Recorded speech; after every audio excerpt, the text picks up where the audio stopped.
Hola gente, bienvenidos a un nuevo video, esta vez del pez sapo.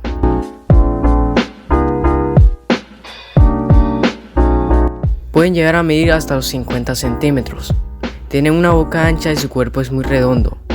Tienen un color marrón claro y con manchas marrones y blancas, aunque este color puede variar de especie.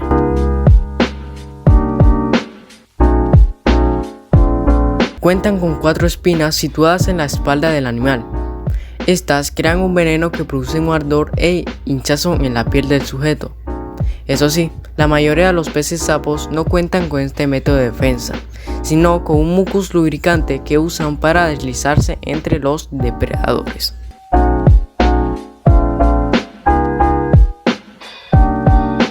Se encuentran en las costas occidentales del Atlántico de África o en el Mediterráneo occidental.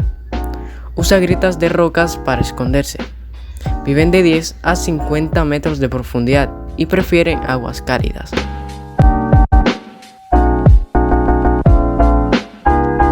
Se alimentan de animales más pequeños de él, como moluscos o crustáceos.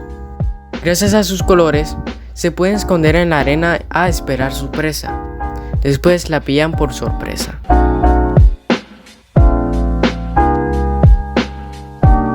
Los huevos son blandos y blancos.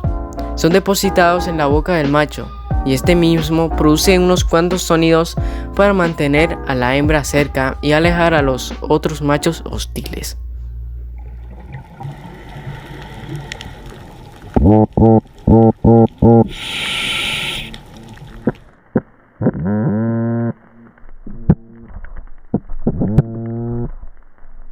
Bueno gente, espero que te gustó este video y si es así, puedes darle like y suscríbete para más contenido.